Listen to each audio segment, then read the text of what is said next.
Hello students, मैं हूं सुनीता सिन्हा और मेरे YouTube channel Sunita Sinha Hindi classes पर एक बार फिर से आप सभी का स्वागत है। स्टूडेंट्स, अगर मेरा चैनल में पहली बार आए हो या फिर मेरा वीडियो पहली बार देख रहे हो तो चैनल को सब्सक्राइब कर लो, साथ में बेल आइकन भी दबा दो क्योंकि मेरा वीडियो अपलोड होते इसका नोटिफिकेशन तुमको तुरंत मिल जाएगा।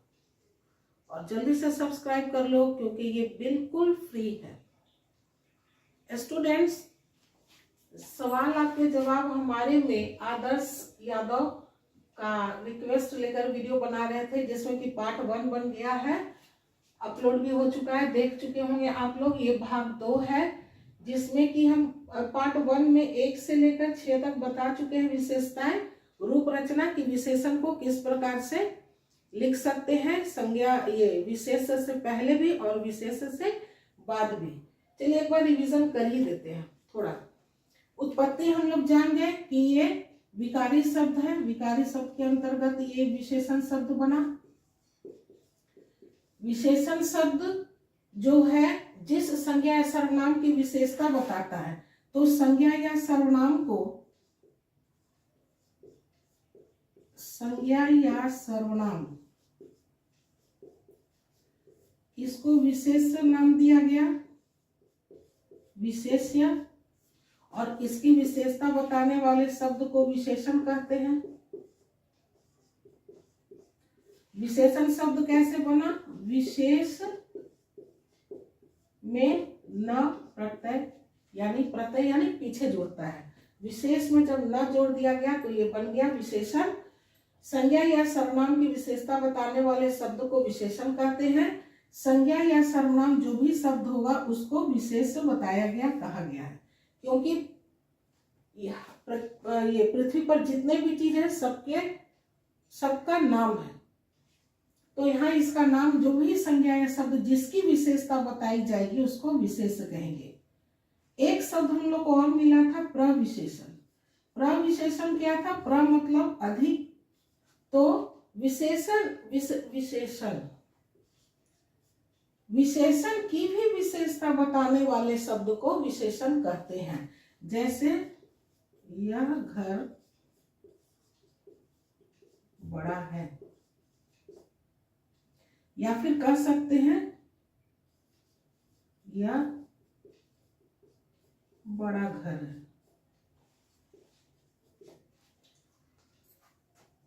उत्पत्ति कहाँ हुई इसकी? विशेषण शब्द बना कहाँ? जब विकारी शब्द की रचना होने लगी तो उसके अंतर्गत 4 शब्द आया, संज्ञा, सर्वनाम, विशेषण और क्रिया। विशेषण शब्द विशेष में न प्रत्यय जोड़कर बना। इसकी परिभाषा है संज्ञा या सर्वनाम की विशेषता बताने वाले शब्द को विशेषण कहते हैं। विशेष का परिभाषा हो जाएगा कि विशेषण जिस शब्द की विशेषता बताता है उसे विशेष कहते हैं। एक शब्द हम लोग को मिला था प्रविशेषण। प्र मतलब अधिक, यानी विशेषण की भी विशेषता बताने वाले शब्द को प्रविशेषण कहेंगे। जैसे यह घर बड़ा है या फिर यह घर छोटा है, यह छोटा घर है, इस तरह से भी लिख सकते हैं। विशेषता दोनों में हो सकता है, मेरिट और डिमेरिट दोनों बताएगा। अब हम देख रहे हैं कि ये क्या हो गया? विशेष हो गया क्योंकि संज्ञा है और उसके बाद फिर विशेषण लिखा गया है कि ये घर बड़ा है, तब इसकी विशेषता बताया जाता है। अगर हम लोग विशेष के बाद विशेषण लिखते हैं तो ये हो जाएगा विधेय विशेषण। एक शब्द हम लोग को ये भी मिला था विशेष विधेय विशेषण। तो विधेय हो गया कि जब संज्ञा पहले आएगा और उसके बाद विशेषण आएगा तो इस प्रकार की रचना को, या फिर कहें इस प्रकार जब हम लोग विशेषण का प्रयोग करते हैं वाक्य में तब उसको कहते हैं ये कैसा विशेषण है? विधेय विशेषण है। लेकिन जब अगर विशेषण पहले आ जाएगा और विधेय बाद में आएगा तो इस प्रकार जब हम वाक्य में प्रयोग करेंगे कि विशेषण को पहले लिख दें और उसके बाद विशेष्य को लिखें तो ये कहलाएगा विशेष्य विशेषण। उसके बाद हम लोग रूप रचना हो गया, विशेषताएं पढ़े थे कि विशेषण को और भी हम लोग 2 प्रकार से लिख सकते हैं। अगर मान लिया कि एक ही विशेषण हमको लिखना है और विशेष उस अधिक है। जैसे कि मान लो चाय और कॉफी, चाय और कॉफी। अब चाय क्या है? स्त्रीलिंग शब्द है, चाय ठंडी हो गई। कॉफी क्या है? पुल्लिंग शब्द है। तो अगर एक से अधिक विशेष्य है और इसकी हमको एक ही विशेषता लिखना है, तो जिस तरफ हम लिखेंगे विशेषण, उसके पास वाला जो होगा, जो नजदीकी होगा विशेष, उसके अकॉर्डिंग लिखेंगे। जैसे कि चाय यहाँ है तो ठंडी, गर्म गर्म क्या लिखे? चाय। और कॉफी, तो चाय अगर स्त्रीलिंग शब्द है तो यहाँ चाय ठंडी हो रही है, ठंडी चाय। और कॉफी ठंडी लिखेंगे, क्योंकि ये स्त्रीलिंग है तो भी ये भी स्त्रीलिंग विशेषण होगा, ठंडी चाय। अगर हम कॉफी पहले लिखेंगे, कॉफी और चाय। अब इन दोनों के लिए हमको एक ही विशेषण लिखना होगा, तो कॉफी पुल्लिंग शब्द है तो यहाँ क्या लिखेंगे? ठंडा, ठंडा कॉफी। तो इसकी एक विशेषता ये भी है कि अगर एक से अधिक विशेष्य हो और हमको उसके लिए एक ही विशेषण लिखना है, तब जो सबसे नजदीक वाला, पास वाला विशेषण होगा, उसके अकॉर्डिंग, उसी के अनुरूप हम विशेषण को लिखेंगे। चाहे लिखें चाय या कॉफी और चाय। अगर इसी को इधर कर देंगे चाय और कॉफी, तो इधर वही लिखाएगा। जो इधर भी हमको लिखना होगा विशेषण, तो सबसे पास वाला जो विशेष होगा उसी के अकॉर्डिंग लिखेंगे। अब आ जाते हैं, उसके यहाँ तक तो बता दिए थे। अब आ जाते हैं पद परिचय, भेद और तुलनात्मक विशेष। तो सबसे पहले हम भेद बता देते हैं। भेद बताने से ना उसके बाद पद परिचय में इतना टाइम ज्यादा लग गया। अब जल्दी से हम अपने टॉपिक पे आ जाए। ये तो हम थोड़ा रिवाइज कर दिए, पुनरावृत्ति हो गई, टाइम लग गया इसमें। पहले हम भेद बता देते हैं, उसके बाद हमको पद परिचय समझने में सुविधा होगी। तो पहले 8वां है हमारा विशेषण के भेद। विशेषण के 4 भेद हैं, यानी विशेषण 4 प्रकार के हैं, 4 प्रकार के होते हैं। कौन कौन? पहला है गुणवाचक विशेषण, गुणवाचक विशेषण। दूसरा है परिमाणवाचक विशेषण,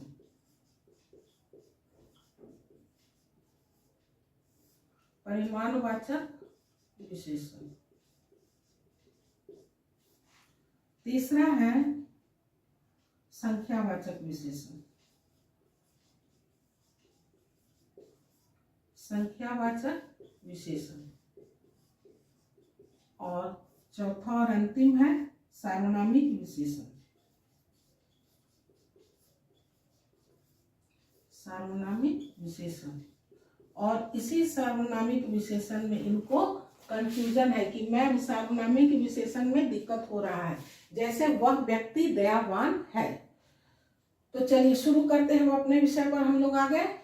गुणवाचक विशेषण। गुण में क्या होगा कि किसी भी व्यक्ति या वस्तु के रूप, गुण, दशा, अवस्था, दिशा, जगह, कुछ भी जो भी आ जाएगा वो सारे गुणवाचक विशेषण में आ जाएगा, है ना। इसमें कोई लिमिट नहीं है, जो भी आ जाएगा। अब इन चारों में हम डिफरेंशिएट कर देंगे तो आप एकदम बहुत आसान है, आप तुरंत समझ लीजिएगा, पकड़ लीजिएगा कि ये कौन से विशेषण के प्रकार का शब्द है। गुणवाचक विशेषण में किसी भी व्यक्ति या वस्तु का रंग, रूप, गुण, अवस्था, दशा, दिशा, स्थान, कुछ भी जो भी है वो उसको, उसकी विशेषता को बताएगा। जैसे रंग में ले लीजिए लाल, पीला, हरा, है ना। गुण में सुंदर है ना, स्थिति में निर्धन है कि गरीब है, अवस्था में बुढ़ापा है, मोटा है, ये सब आ जाएगा। परिमाणवाचक विशेषण में परिमाण यानी मात्रा।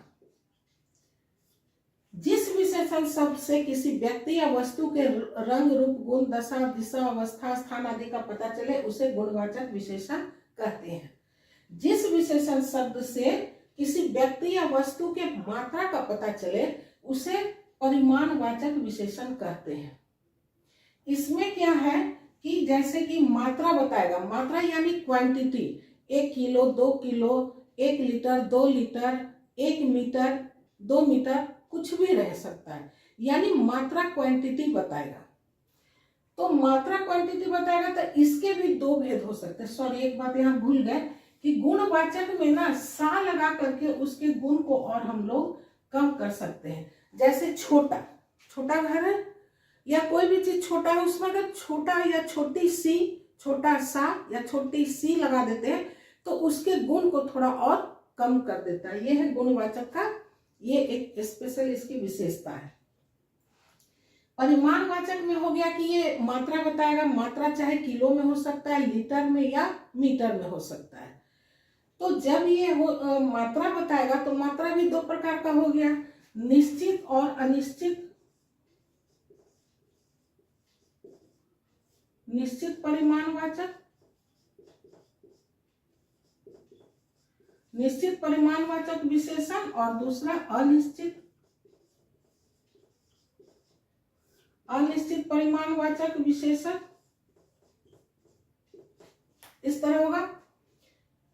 तो जिस विशेषण शब्द से किसी वस्तु के निश्चित मात्रा के बारे में बताएगा वो हो जाएगा निश्चित, निश्चित परिमाणवाचक। ये वस्तु का मात्रा बताएगा। जैसे मान लो इसमें क्या होगा कि निश्चित नंबर जरूर दिया रहेगा, तभी तो निश्चित पता चलेगा ना कि 1 किलो सेब, तो 1 किलो निश्चित है कि 1 किलो है, 2 किलो है, 4 किलो है ना। 2 किलो चीनी निश्चित है कि 2 किलो है। तो इसमें क्या होगा कि नंबर जरूर दिया रहेगा, 1, 2 जो भी है नंबरिंग जरूर दिया रहेगा, जिससे कि निश्चित मात्रा पता चल जाएगा कि ये कितना है। लेकिन अनिश्चित में तो पता नहीं लगेगा, तो क्या लिखा रहेगा, थोड़ी सी चीनी दे दीजिए। अब कोई आ गया पड़ोसी कि भाई चीनी है, जरा थोड़ी सी चीनी दे दीजिए। अब थोड़ी में कितना दें पता नहीं चलेगा कि थोड़ी में कितना दे दे, है ना। तो कुछ दे दीजिए। अब कुछ रहेगा, कुछ सबसे भी पता नहीं चलता है, कुछ में मांग रहे हैं या देना है हमको या कहीं ले जाना है कुछ, तो कुछ में कितना ले जाए भाई, क्या ले जाए, कितना ले जाए। तो इस तरह का शब्द से क्या होगा, अनिश्चित परिमाणवाचक संख्या का पता चलेगा। हम अभी सबका एकदम बता देंगे अंतर कि कैसे आप समझिएगा। संख्यावाचक से ही पता चल रहा है कि जिस विशेषण शब्द से किसी व्यक्ति या वस्तु के संख्या का पता चले। संख्या यानी नंबर, यानी काउंटिंग हम कर सकते हैं। तो जिस विशेषण शब्द से किसी व्यक्ति या वस्तु का, व्यक्ति को भी हम लोग काउंट कर सकते हैं और वस्तु को भी काउंटिंग कर सकते हैं, जो गिनने योग्य है वही। अब आटा को हम नहीं काउंट कर सकते हैं। अब ये सवाल नहीं होगा कि भाई आटा को हम कैसे पहचानेंगे, आटा काउंटिंग में है ही नहीं। आटा किस में आएगा, परिमाण मात्रा में, आधा किलो दे, 1 किलो दे, है ना, या फिर अनिश्चित थोड़ा सा आटा दे दीजिए, कुछ आटा दे दीजिए। संख्यावाचक में काउंटिंग यानी जिस व्यक्ति या वस्तु को हम काउंट कर सकते हैं वही इसमें आएगा संख्यावाचक विशेषण में। संख्यावाचक विशेषण भी जो है ये भी 6 प्रकार का है, ये भी 6 प्रकार का है। पहला है गणनावाचक,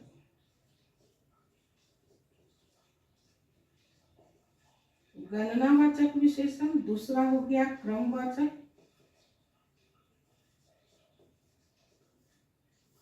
तीसरा है आवृत्ति,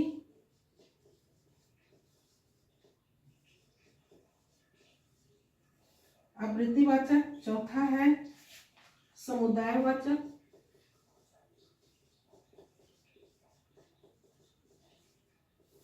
पांचवा है समुच्चय,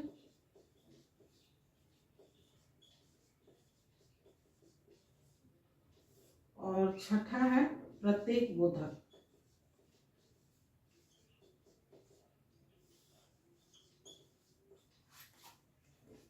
गुणवाचक में है कि सा लगा के उसके गुण को कम कर सकते हैं।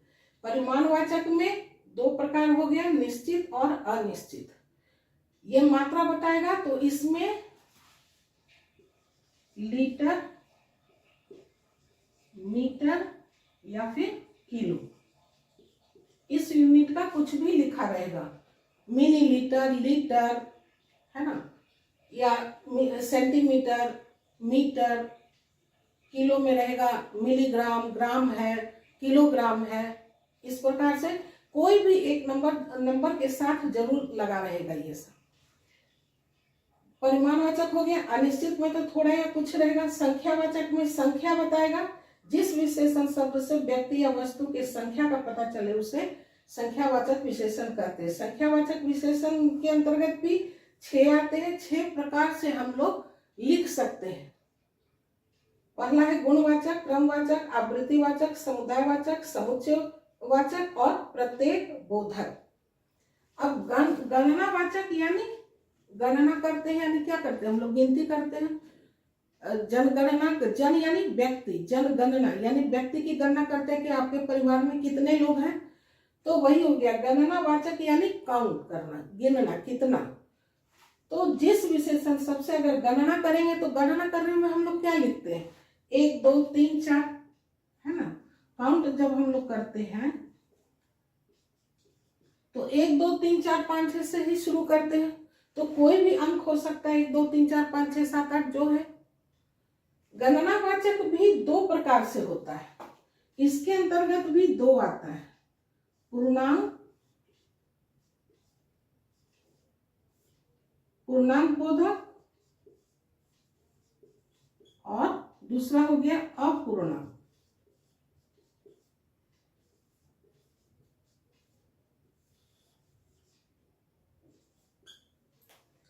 बोधक यानी बोध कराने वाला, बताने वाला। पूर्णांक, पूर्ण जोड़ अंक शब्द से बना पूर्णांक। पूर्ण यानी कंप्लीट। जब अंक कंप्लीट होगा तब उसको कहेंगे पूर्णांक। अब जैसे 1 2 3 ये पूर्णांक है ना, पूर्ण अंक है, पूरा पूरा अंक दिया है। तो पूर्णांक में क्या आ जाएगा, 1 2 3 4 जो भी है नंबर आ जाएगा। तो अपूर्णांक क्या हो गया, अ यानी पूरा नहीं। तो हम लोग किसी भी चीज को 4 भाग में बांटते हैं तभी वो फिर पूरा होता है। ये हो गया 1/4, हाफ, ये हाफ हो गया, ये 3/4 हो गया, और ये एक कंप्लीट हो गया। घड़ी में भी देखिए, यहाँ से यहाँ अगर 12 है, 60 मिनट का रहता है, तो यहाँ 3 पे 15 मिनट्स हुआ, यहाँ पे 6 रहता है, 30 मिनट्स हो गया, यहाँ पे 9 रहता है, 45 मिनट्स। जब 6 पर 60 मिनट पूरा करता है तब जाके एक पूरा होता है, नहीं तो उसके पहले तो एक नहीं बोलते हैं। एक बजकर बोलते हैं या एक बजने में, यानी कम है उससे या अधिक है। एक बज जाएगा तो उसके बाद फिर अगर एक निडल यहाँ पर है या यहाँ पे है तो 1:05, 10, 15, 20, 25, फिर 1:30 बोलेंगे, है ना। इस तरह से बोलते हैं। उसी तरह से जब हम नापते हैं तो उसमें भी 1 किलो, 1.25 किलो, 1.5 किलो करते हैं। तो अपूर्णांक में क्या क्या आएगा, पाव आ जाएगा, 250 ग्राम्स पाव, या 15 मिनट्स यहाँ से यहाँ। फिर आता है आधा, फिर आता है पौन, फिर एक कंप्लीट हो गया। एक जहां आएगा तो चला जाएगा पूर्णांक में, क्योंकि पूरा पूर्णांक ले लिया। फिर एक से आगे बढ़ेंगे तो सवा, सवा के बाद 1.5, 1.5, पौने, फिर 2 बोलेंगे, फिर 2.25, इस तरह से। या किलो में भी भाई 2.5 किलो दीजिए, तो 2.5 किलो क्या होगा, अपूर्णांक है, पूरा पूर्णांक नहीं बता रहे हैं कि 3, 2 और 3 के बीच का बोल रहे हैं कि 2.25 दे दीजिए। थोड़ा सा ज्यादा बढ़ा, 1 पाव ज्यादा हुआ। अगर आधा आधा और ज्यादा बढ़ा देंगे तो 2.5 बोलेंगे, 2.25 बोलेंगे। जब पूरा पूरी बोलना होगा तो 3 कंप्लीट होगा, तब वो पूर्णांक में जाएगा, अदरवाइज वो अपूर्णांक में आएगा। पाव, आधा, पौन, ये जितने हैं ये सारे अपूर्णांक हैं। तो ये अगर किसी के साथ लगा हुआ है तो ये अपूर्णांक में आएगा। पूर्णांक तभी होगा जब वो पूरा एक कंप्लीट कर लेगा। जैसे ये कंप्लीट है, 1 2 3 4 5 6 जितने भी अंक हैं ये सारे कंप्लीट हैं, और ये इनकम्प्लीट है, इसलिए ये अपूर्णांक में आएगा। ये हो गया गणनावाचक। अब है क्रमवाचक। क्रम यानी एक क्रम से एक के बाद एक जो आता है पंक्ति, है ना। अब जैसे मान लीजिए हॉल में आप लोग पिक्चर देखने जाते होंगे, तो टिकट जो देता है वो एक क्रम में लिखा रहता है, ABCD लाइन दिया रहेगा, ए में है आपका, बी पंक्ति में है, या सी पंक्ति में है, या फिर स्कूल में भी जो कक्षा क्लास है वो भी एक क्रम में है, दिया हुआ रहता है। पहला क्लास है, पहली क्लास, दूसरी कक्षा, तीसरी कक्षा, चौथी कक्षा। तो जब हम क्रम में लिखेंगे पहला, दूसरा, तीसरा,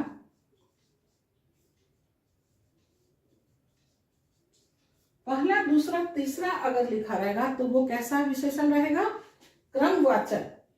संख्यावाचक के अंतर्गत आएगा, लेकिन संख्यावाचक के किसके अंतर्गत आएगा? क्रमवाचक में, क्योंकि क्रम में है ये। तब हम वहां लिखते हैं, यहाँ एक दो नहीं लिखेंगे, यहाँ क्या हम लोग लिखते हैं?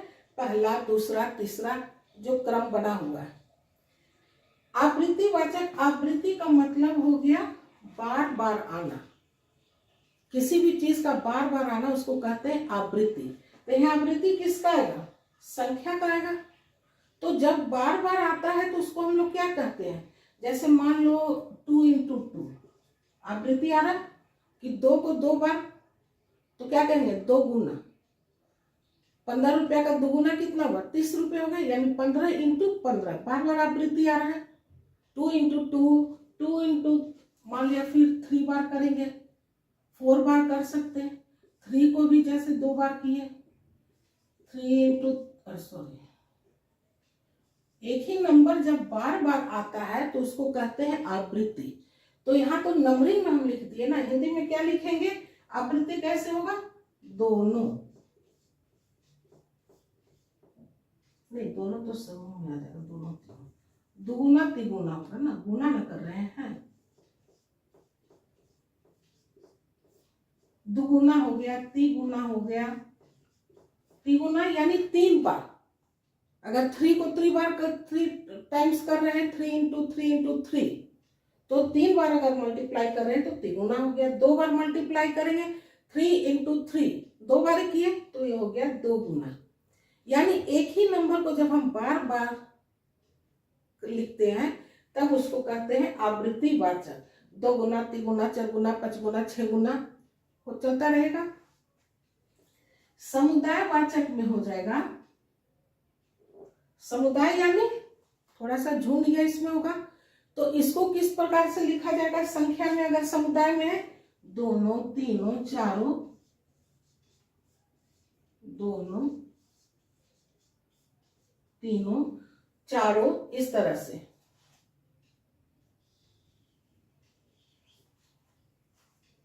यानी समुदाय में तीनों आदमी, तीनों व्यक्ति ईमानदार है, यानी तीनों समूह, तीनों को कह रहे हो, समूह जो 3 का है वो तीनों ईमानदार है, तो यहाँ वो हो जाएगा समुदायवाचक। यहाँ का हो जाएगा एक व्यक्ति, है ना, एक व्यक्ति ईमानदार है। क्रम में कहेंगे कि पहला व्यक्ति में जो बैठा है वो पहले पंक्ति वाले सारे व्यक्ति ईमानदार है। आवृत्तिवाचक में तो दुगुना तिगुना होगा उसमें। समुदायवाचक में कर सकते हैं दोनों व्यक्ति ईमानदार है, तीनों व्यक्ति ईमानदार है। समुच्चयवाचक में कहेंगे, समुच्चय यानी जोड़ने का काम करेगा, जैसे 32, 40, 700 यानी 700 का वो समूह। इस तरह का अगर शब्द लिखा रहेगा तो वो समुच्चयवाचक, संख्यावाचक विशेषण के अंतर्गत आएगा। जैसे 700 क्या हो गया? ये हो गया समुच्चयवाचक, संख्यावाचक विशेषण में आएगा।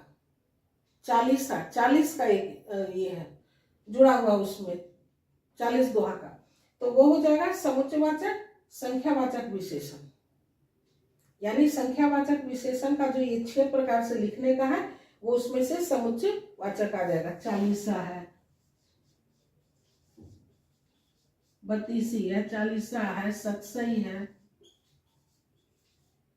इस प्रकार से।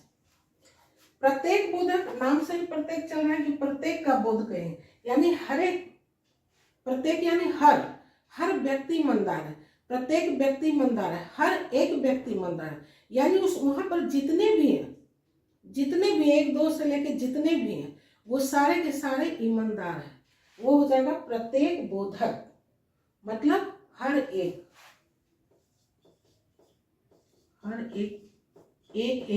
एक व्यक्ति मनदार है ना, एक हर एक हो जाएगा, हर एक को एक साथ भी लिख सकते हैं, हर एक, प्रत्येक भी लिख सकते हैं, प्रत्येक व्यक्ति मनदार है। तो इस प्रकार जब जितने भी हैं, नंबर नहीं बता के कह देंगे कि प्रत्येक व्यक्ति, वहां पे जितने भी हैं सभी, प्रत्येक व्यक्ति मनदार है, हर एक व्यक्ति मनदार है, तब वो प्रत्येक बोधक में आ जाएगा। तो ये हो गया हमारा संख्यावाचक विशेषण। सार्वनामिक विशेषण में है कि, थोड़ा इरेज कर देते हैं, सार्वनामिक विशेषण है कि जो सर्वनाम शब्द संज्ञा से पहले आकर उसकी विशेषता को बताता है, उसे सार्वनामिक विशेषण कहते हैं। क्या बोले हम? जो सर्वनाम शब्द संज्ञा से पहले आकर उसकी विशेषता को बताता है, उसे सार्वनामिक विशेषण कहते हैं।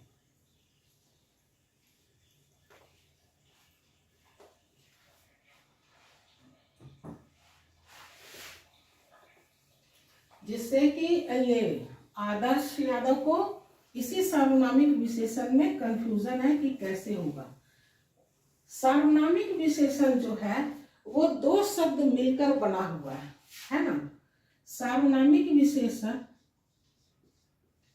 सर्वनाम और विशेषण, इसके अंतर्गत दो शब्द है सार्वनामिक विशेषण में, एक तो सर्वनाम और दूसरा, एक सर्वनाम और दूसरा विशेषण। सर्वनाम हम लोग को मालूम है कि संज्ञा के स्थान पर आने वाले शब्द को सर्वनाम कहते हैं। जैसे राम, क्या लिखा, वह व्यक्ति दयावान है, राम दयावान है, ये संज्ञा है। इसके स्थान पर हम क्या कह सकते हैं? वह दयावान है, ये संज्ञा हो गया और ये सर्वनाम हो गया, क्योंकि संज्ञा के स्थान पे हम वह शब्द प्रयोग कर रहे हैं और सर्वनाम वही है कि संज्ञा के स्थान पे प्रयोग किए जाने वाले शब्द को सर्वनाम कहते हैं। ठीक है। सार्वनामिक विशेषण में हम कह रहे हैं कि जो सर्वनाम शब्द संज्ञा से पहले आकर उसकी विशेषता को बतलाता है, तो मेरा परिभाषा के अनुसार हो जाएगा कि वह, अब राम तो यहाँ नहीं कह सकते हैं, यहाँ व्यक्ति लगा दो तो समझ में आ जाएगा। वह व्यक्ति, अच्छा चलो राम ही कहने दो, वह व्यक्ति दयावान है, सॉरी,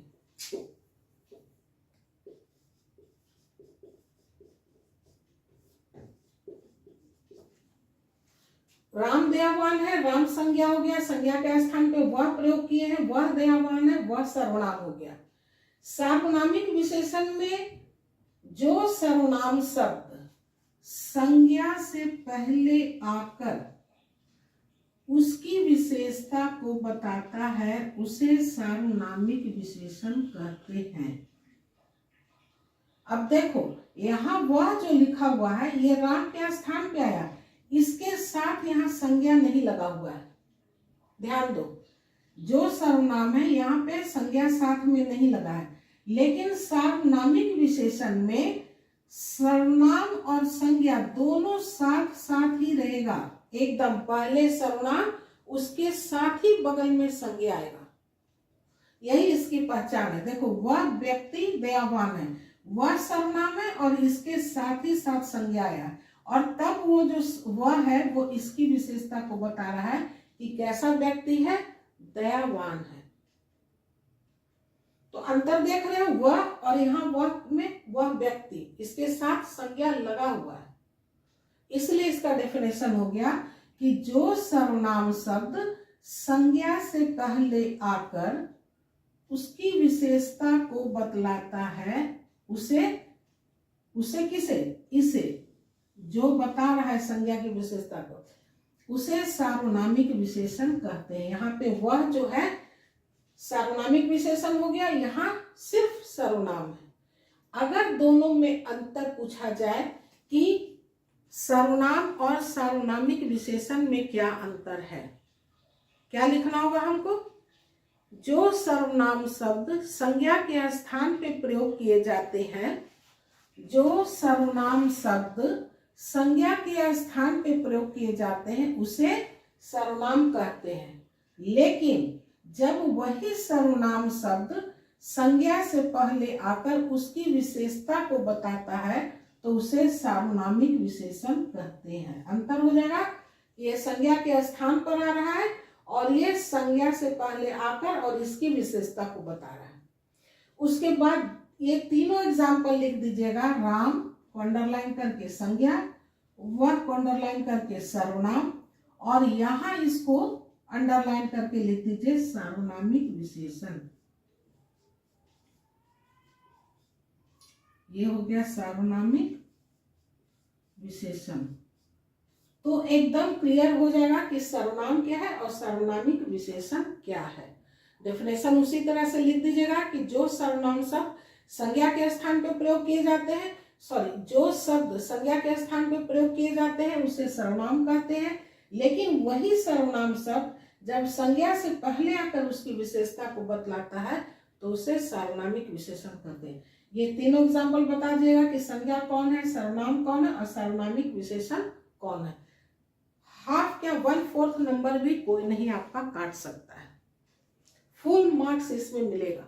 डेफिनेशन इस तरह से अंतर बताते हुए ये तीनों एग्जाम्पल दे देना, अंडरलाइन कर बता देना कि इसमें कौन सा संज्ञा है, इसमें कौन सर्वनाम है और कौन सर्वनामिक विशेषण है।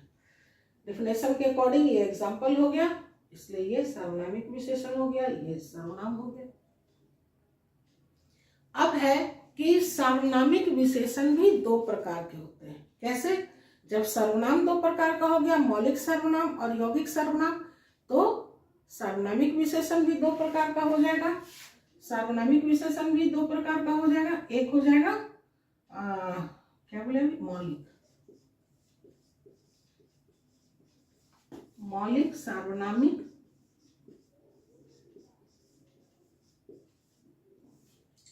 सार्वनामिक विशेषण। अब यहाँ हम समझते हैं, आदर्श यादव को समझ में आ गया होगा कि सार्वनामिक विशेषण किसे कहते हैं। क्लियर हो गया होगा कि सर्वनाम क्या है और सार्वनामिक विशेषण क्या है। इसीलिए वही एग्जाम्पल लेकर हम यहाँ बता रहे हैं और वही एग्जाम्पल यहाँ भी है। वही दोनों का स्थान अलग है। हमेशा याद रखोगे कि सार्वनामिक विशेषण जो है ये दोनों एक साथ आएगा, पहले सर्वनाम उसके बाद उसके साथ ही संज्ञा आएगा। तो सर्वनाम जैसे दो प्रकार के होता है, सर्वनाम दो प्रकार का होता है, मौलिक यानी जो अपने मूल रूप में होता है, ये 11 है, और दूसरा यौगिक। जो सर्वनाम कैसा शब्द है, विकारी, अपना रूप बदलता है, तो जो अपने मूल रूप में है तो मौलिक सर्वनाम, और रूप अगर उसका रूपांतरित हो गया, बदल गया, तो हो गया वो यौगिक सर्वनाम। उसी आधार पे ये भी हो गया मौलिक सार्वनामिक विशेषण और यौगिक सार्वनामिक विशेषण।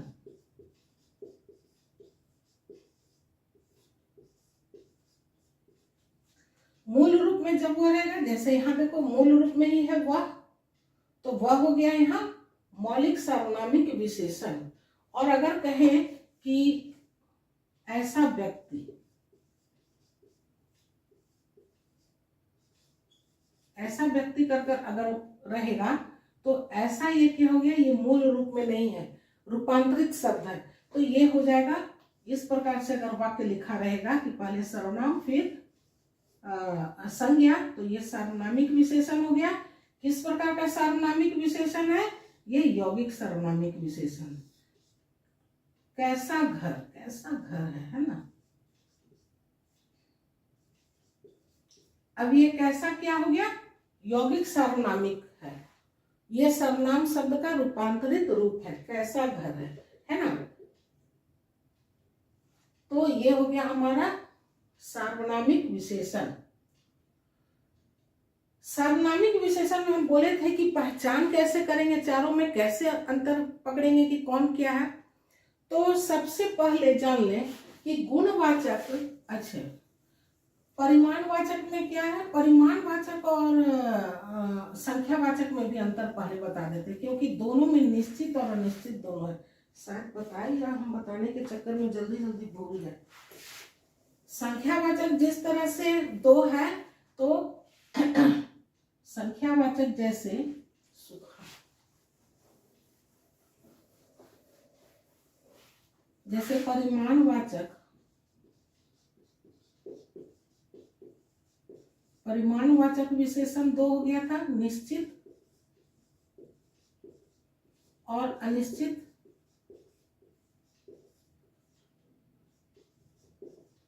उसी प्रकार से संख्यावाचक भी दो प्रकार से हो जाएगा।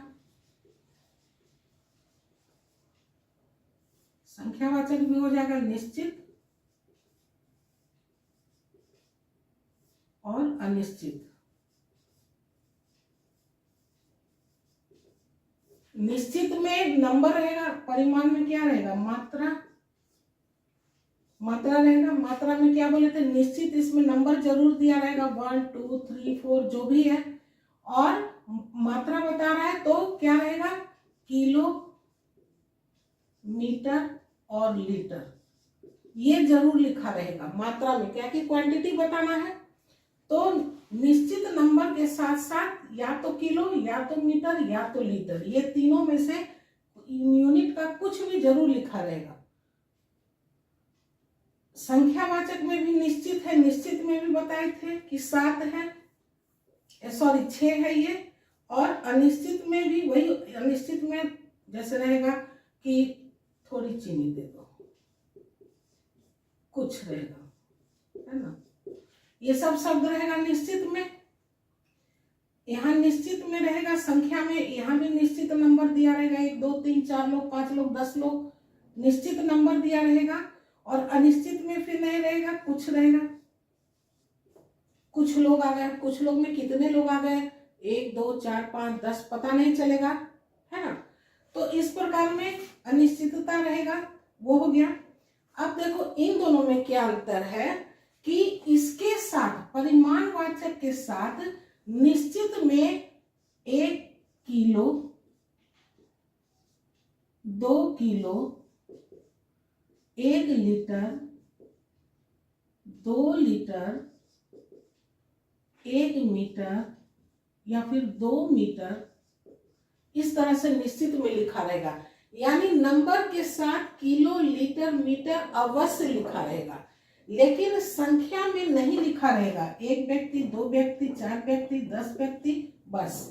तो हम डिफरेंशिएट करेंगे कि जहां नंबर के साथ लीटर, मीटर और किलो, लीटर या मीटर दिया हुआ है तो ये परिमाणवाचक में आ गया, और सिर्फ नंबर रहेगा तो वो संख्यावाचक में आ जाएगा। अगर उससे भी आगे पूछेगा कि संख्यावाचक के अंतर्गत कौन सा ये है संख्यावाचक में, तो ये जो 6 बताए थे वो हो जाएगा। तो इन दोनों को हम एकदम डिफरेंशिएट कर लेंगे कि सिर्फ अगर नंबर लिखा है तो संख्या, और नंबर के साथ किलो, लीटर या मीटर भी लिखा हुआ है, कोई भी यूनिट इस सब में से लिखा रहेगा नंबर के साथ साथ, तब वो परिमाणवाचक में हो जाएगा। परिमाणवाचक पहचान गए, संख्यावाचक पहचान गए, सार्वनामिक विशेषण भी पहचान में आ गए। सार्वनामिक विशेषण भी पहचान गए कि इसकी विशेषता क्या है कि सर्वनाम के साथ साथ, सर्वनाम के साथ ही संज्ञा भी तुरंत जुटा रहेगा, दूर में नहीं रहेगा। सर्वनाम रहेगा, साथ ही साथ संज्ञा रहेगा, तो हम सार्वनामिक विशेषण पहचान जाएंगे। इसमें तो नंबर है ही नहीं। तो इन 3 चीजों को जब हम पहचान जाएंगे कि परिमाणवाचक में है, संख्यावाचक में या फिर सार्वनामिक विशेषण है, अगर हम देख लेंगे इन तीनों में से है तो ठीक है। अगर इन तीनों के अंतर्गत नहीं है, नंबर नहीं दिया हुआ है, नंबर के साथ ये इकाई नहीं लिखी हुई है, या फिर संज्ञा, सर्वनाम और संज्ञा एक साथ नहीं आ रहा है, तो फिर वो गुणवाचक में चला गया।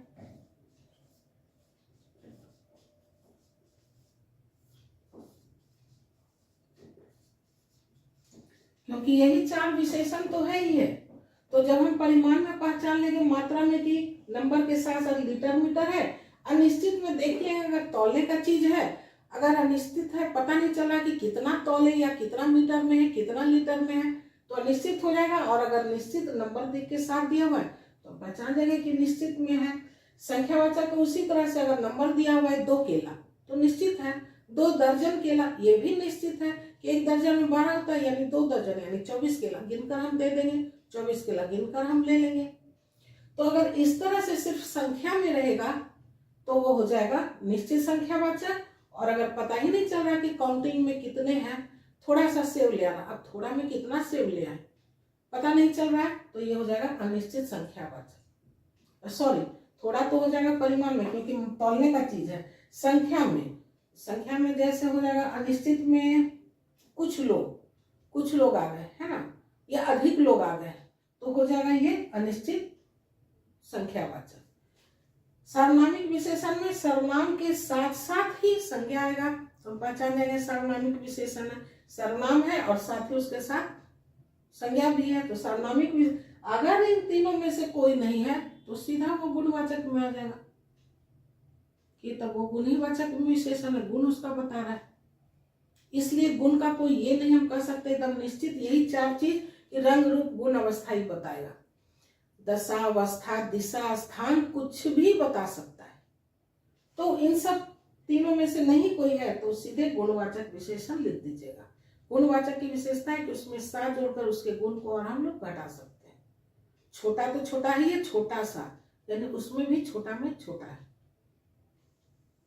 बड़ा तो है ये, बड़ा सा और बड़ा सा, तो सा लगाकर इसके विशेषता को हम लोग घटा या बढ़ा सकते हैं।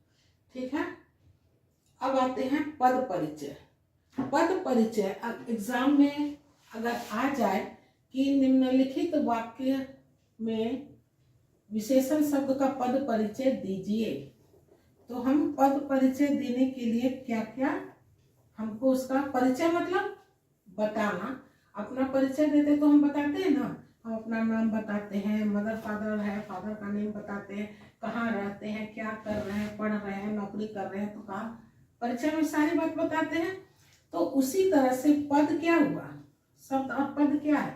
शब्द जब स्वतंत्र होता है तब वह शब्द कहलाता है, और वही शब्द जब वाक्य में प्रयोग कर दिया जाता है, वाक्य में प्रयोग कर दिया गया यानी व्याकरणिक नियम से वो जुड़ गया, तो जब वही शब्द जब व्याकरणिक नियम से जुड़ जाता है तब वही शब्द पद कहलाता है। शब्द और पद कोई दूसरा चीज नहीं है। जैसे अभी सर्वनाम और सर्वनामिक विशेषण में बताए, सर्वनाम ही है लेकिन अगर वो संज्ञा के साथ साथ आकर विशेषता बताता है तो वही सर्वनाम सर्वनामिक विशेषण कहलाता है। तो हम बोले पद परिचय देना।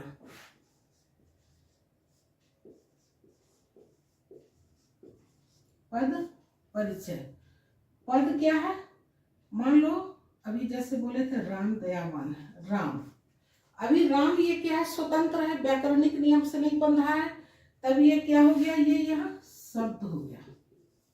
लेकिन जब इसी राम को शब्द को राम दयावान है, अब हम इसको वाक्य में प्रयोग कर दिए तो अब ये राम क्या हो गया, पद कहलाता है। ठीक है, तो ये पद कहलाता है, कोई अंतर नहीं है। सब जब व्याकरणिक नियम से नहीं बंधा है तो शब्द व्याकरणिक नियम से बंध गया या वाक्य में इसको प्रयोग कर दिए तब ये पद कहलाता है। तो हमको पद का परिचय देना है। लिखा रहेगा निम्नलिखित या नीचे लिखे वाक्य को में दिए गए विशेषण शब्द का पद परिचय दीजिए। तो या तो फिर वो 2 तरह से करेगा, या तो विशेषण शब्द को रेखांकित कर देगा, अंडरलाइन कर देगा कि इसका ही पद परिचय दीजिए, या फिर नहीं किया हुआ है तो आपको उसमें विशेषण शब्द खोजना पड़ेगा तो उस वाक्य में कौन कौन सा विशेषण शब्द है और फिर उसका पद परिचय देना होगा उस पद का। जैसे एक एग्जांपल दे देते हैं कि जैसे मान लो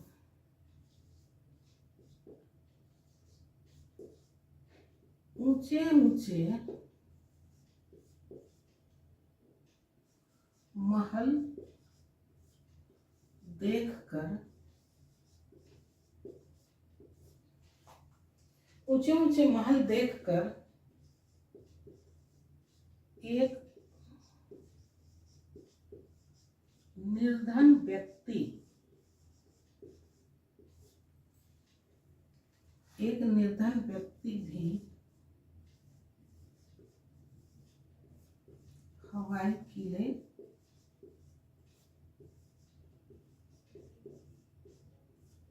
बनाता है। इसका कहेगा कि नीचे निम्नलिखित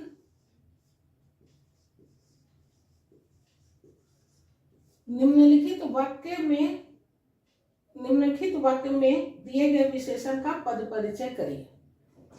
अगर इस तरह से दिया हुआ है तब तो आपको इसमें से विशेषण खोजना होगा, और अगर मान लिया रेखांकित कर दिया कि नीचे निम्नलिखित विशेषण शब्दों का पद परिचय कीजिए, तब तो फिर आसान हो गया, एक काम तो आसान हो गया कि विशेषण को रेखांकित कर दिया, आपको खोजना नहीं है। अगर इस तरह से दे दिया तो पहले हमको खोजना पड़ेगा कि इसमें विशेषण कौन है। तो हम देखेंगे कि यहाँ महल क्या है, संज्ञा है, और इस संज्ञा की विशेषता बता रहा है कि महल कैसा है, ऊंचे ऊंचे। तो ये क्या हो गया, विशेषण हो गया, एक विशेषण हमको मिल गया। ऊंचे ऊंचे महल देखकर एक निर्धन व्यक्ति, व्यक्ति संज्ञा है, निर्धन हो गया विशेषण, और उसमें भी संख्या बता रहा है एक, संख्यावाचक हो गया एक, तो यह भी विशेषण है। एक निर्धन व्यक्ति भी हवाई किले, किला संज्ञा है, और तब हवाई भी हो गया विशेषण। इसकी विशेषता बता रहा है किला कैसा, हवाई किले बनाता है। तो हमको कितना मिल गया विशेषण, पहला हो गया ऊंचे ऊंचे,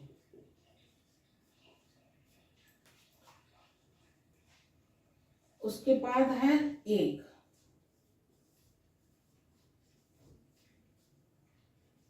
तीसरा हो गया निर्धन, और चौथा हो गया हवाई।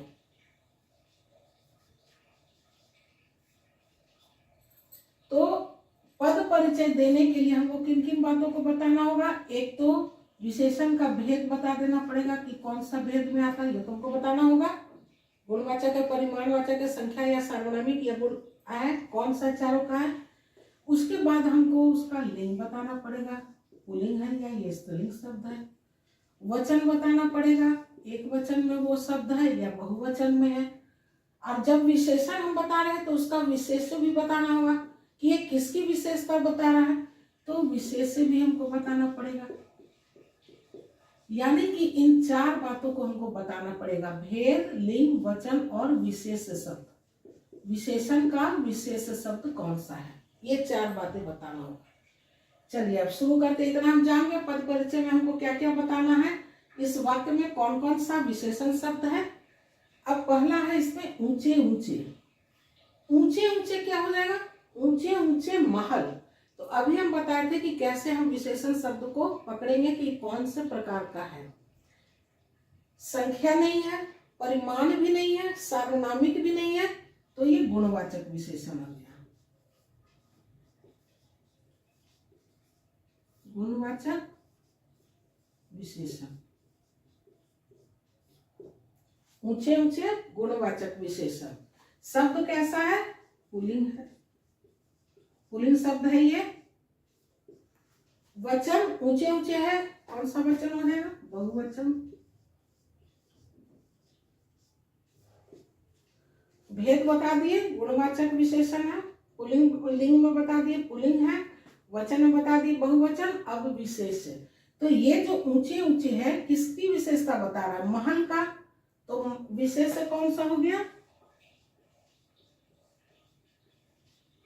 विशेष शब्द हो गया महल, यानी महल की विशेषता बता रहा है। इस तरह से हम विशेषण शब्द का पद परिचय देंगे। दूसरा है एक। एक किसमें संख्या बता रहा है एक, तो ये हो जाएगा संख्यावाचक विशेषण।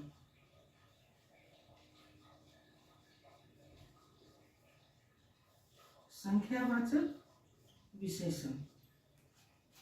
एक क्या है, लिंग में पुल्लिंग है, पुल्लिंग शब्द है ये। वचन में एक क्या हो गया, एक वचन हो गया।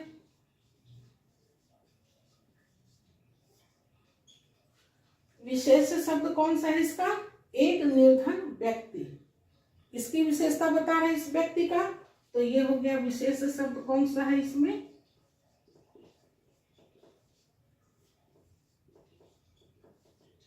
विशेष शब्द है व्यक्ति। इस तरह से परिचय दे दिया। तीसरा है निर्धन। निर्धन भी क्या हो गया, परिमाण में नहीं आएगा निर्धन, संख्या में नहीं आएगा, सार्वनामिक भी नहीं, सर्वनाम नहीं है ये, तो ये क्या आ जाएगा, गुणवाचक विशेषण आ जाएगा।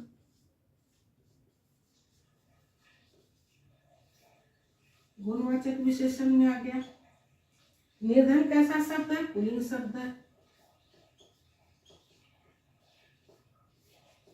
वचन में क्या है, एक वचन है, क्योंकि एक ही व्यक्ति के लिए बोल रहा है, तो ये एक वचन में आ जाएगा। विशेष शब्द क्या होगा,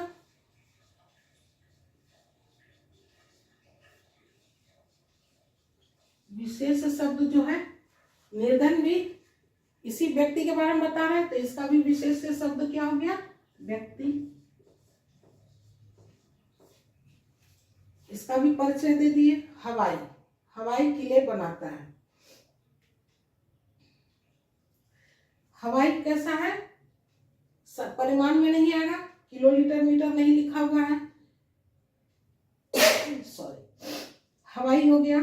अच्छे, संख्या में भी नहीं है, यहाँ हवाई लिखा हुआ है, संख्यावाचक में नहीं आएगा। सर्वनाम शब्द नहीं है, तो सर्वनामिक विशेषण में नहीं आएगा, तो कौन सा में आएगा, गुणवाचक में आ जाएगा।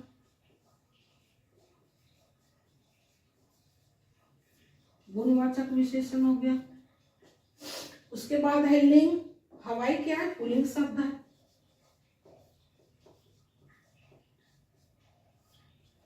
उसके बाद है वचन। वचन हो गया हवाई किले।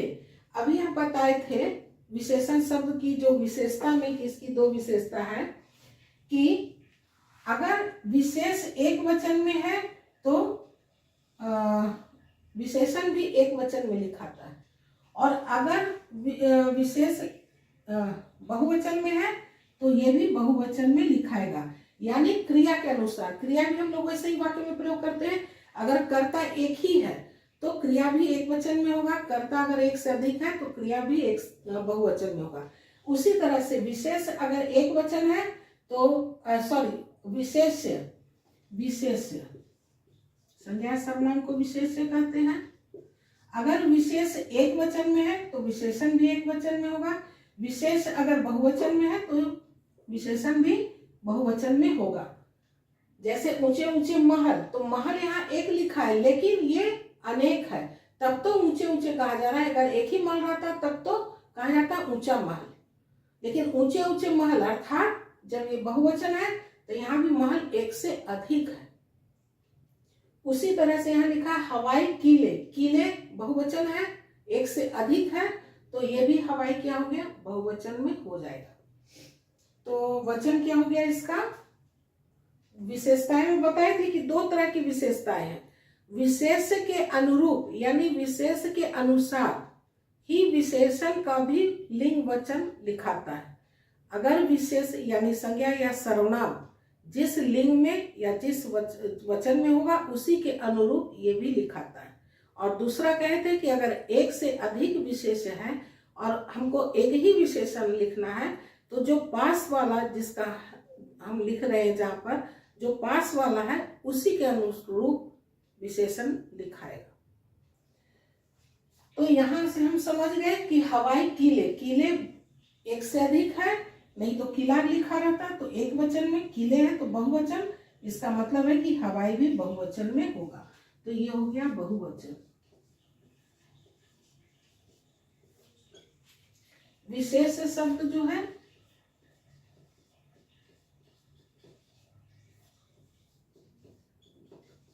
इस विशेषण का हवाई जो है विशेषण शब्द, इसका विशेष शब्द कौन हो गया? हवाई किले, किला किले हो गया।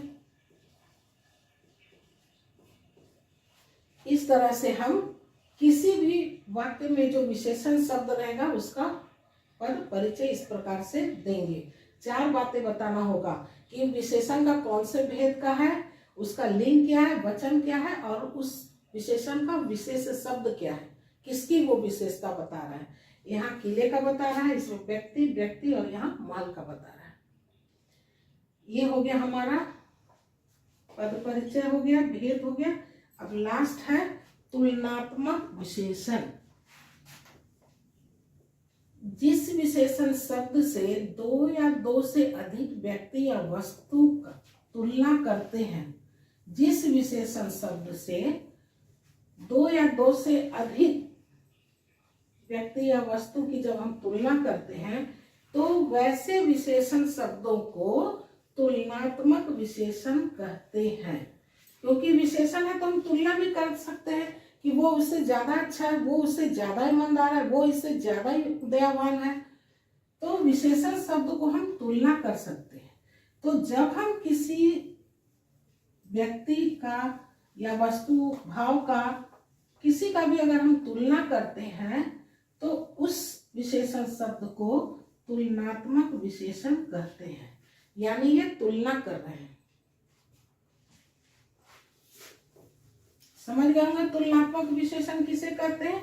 जब हम 2 या 2 से अधिक व्यक्ति या वस्तु का गुण के या अवगुण का तुलना करते हैं तो वैसे विशेषण शब्दों को तुलनात्मक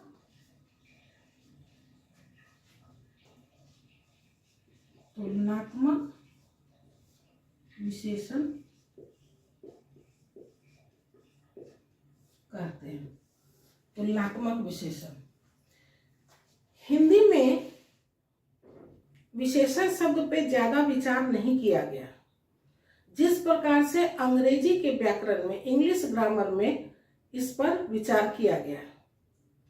अंग्रेजी का जो डिग्री है इसकी 3 स्थितियां हैं। पहला है पॉजिटिव,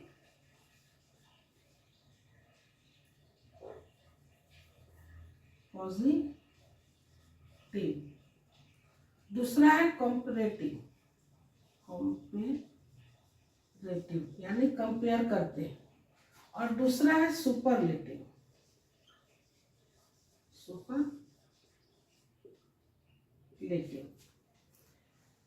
अंग्रेजी इंग्लिश ग्रामर में जो डिग्री है वो 3 स्थितियां बताती है। 3 स्थितियां पॉजिटिव, कंपैरेटिव और सुपरलेटिव।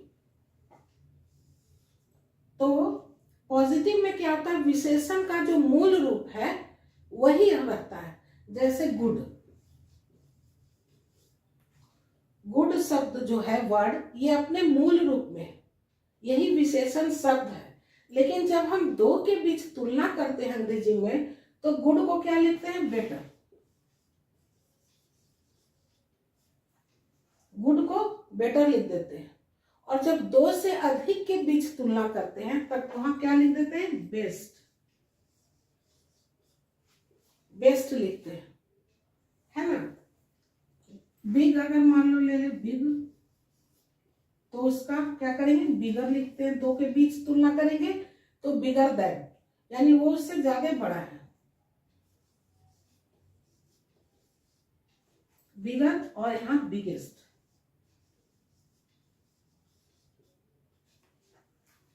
माने इस सब में बड़ा है ना। Large, larger, largest. अगली, अगलियर, अगलीस्ट। अगली यानी क्रूर। तो इस तरह से हम उसको लिखते हैं अंग्रेजी के व्याकरण में। तो हम देखते हैं कि अंग्रेजी ग्रामर में विशेषण शब्द का जब हम किसी से तुलना करते हैं तो उसके रूप में अंतर आ जाता है। देख रहे हो यहाँ बेटर है और यहाँ बेस्ट लिखा गया है। उसी तरह से बिग, बिगर, बिगेस्ट, यानी ये रूप बदल रहा है, इसलिए तो इसे विकारी शब्द कहते हैं, क्योंकि ये अपना रूप बदलता है। तो अंग्रेजी में हम देखते हैं कि जब कंपेयर करते हैं तो उसका वर्ड जो है वो चेंज हो जाता है, बदल जाता है, रूपांतरित हो जाता है। लेकिन हिंदी में ऐसा नहीं है।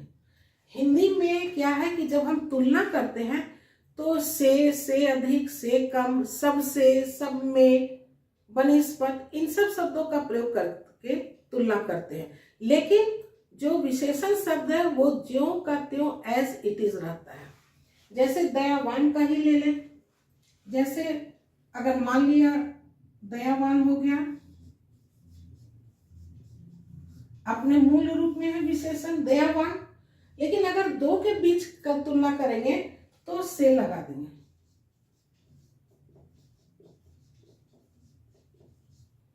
माने राम से ज्यादा श्याम दयावान है, तो से लगा कर देंगे, यानी विशेषण में से लगा देंगे और तब दो के बीच तुलना करेंगे, या में लगा कर देंगे, से कर देंगे, या दोनों में कौन ज्यादा है, नहीं में तो हमको लगता है अधिक में हो जाएगा, कि सब में से कर देंगे, सब, हाँ सबसे इसमें हो जाएगा।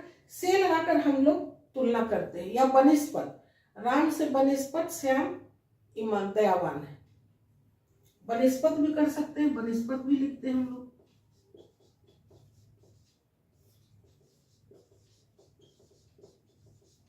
है ना, राम से बनिस्पत श्याम दयावान है, बनिस्पत लगाकर हम लोग कंपेरिजन करेंगे।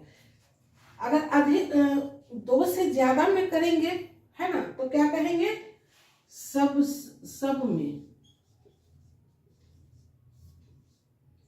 में दयावान, राम सब में दयावान है। तो हम हिंदी व्याकरण में देख रहे हैं कि विशेषण शब्द जो है ये अपने मूल रूप में ही रहता है ना, इसमें कोई परिवर्तन नहीं होता है। उसमें हम से, बनिस्पत, सब में, सबसे दयावान है, सबसे अधिक अच्छा है ना, सबसे अच्छा है, ये सब शब्द को लगाकर हम लोग तुलना कर लेते हैं। लेकिन हिंदी की तरह संस्कृत में नहीं है। संस्कृत भी अंग्रेजी की तरह अपना रूप बदल लेता है। संस्कृत का जैसे दे दें यहाँ श्रेष्ठ हो गया, श्रेष्ठ अपने मूल रूप में है विशेषण, वो भी इंग्लिश की तरह बदल जाएगा, क्या हो जाएगा, श्रेष्ठतर, श्रेष्ठतर, श्रेष्ठतम। अपने मूल रूप में है, जैसे राम श्रेष्ठ है, राम श्याम से अधिक श्रेष्ठतर है, राम श्याम से श्रेष्ठतर है, से लगाकर कर देंगे तर, तो यहाँ चेंज हो गया। और श्रेष्ठतम यानी राम श्रेष्ठतम, यानी सब में, अब दो से यहाँ अधिक हो गया, 3, 4, 5 जितने भी है उन सब में ही वो श्रेष्ठ है, अच्छा है। तो संस्कृत में भी हम देख रहे हैं कि ये भी अंग्रेजी की तरह अपना रूप परिवर्तित कर लेता है। जब हम दो के बीच तुलना करते हैं तो तर लगा देते हैं, और जब दो से अधिक के बीच तुलना करते हैं तो शब्द के अंत में तम लगा देते हैं। तो इन्हीं शब्दों को जब हम हिंदी में लिखते हैं तब हम इसकी 3 अवस्थाएं बताते हैं।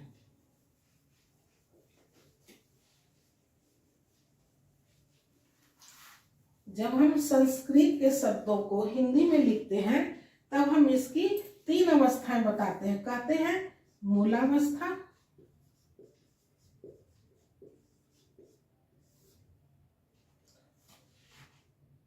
उत्तरावस्था,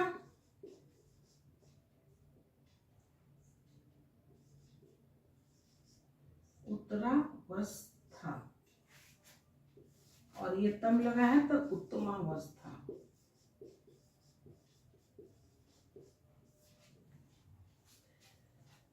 संस्कृत के शब्दों को जब हम हिंदी में लिखते हैं तो इनकी 3 अवस्थाएं बताते हैं, मूलावस्था, उत्तरावस्था और उत्तमावस्था।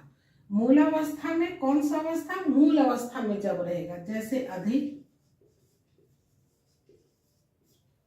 मूल शब्द में है ये विशेषण अधिक, उत्तरावस्था में अधिकतर हो जाएगा, तर लग गया इसलिए यहाँ पे तर है, उत्तरावस्था तर लग गया। यहाँ तम है तो क्या लगा देंगे? अधिकतम, तम लगा के कंपेरिजन कर देंगे। यहाँ एक में अपना मूल अवस्था में ही है, यहाँ दो के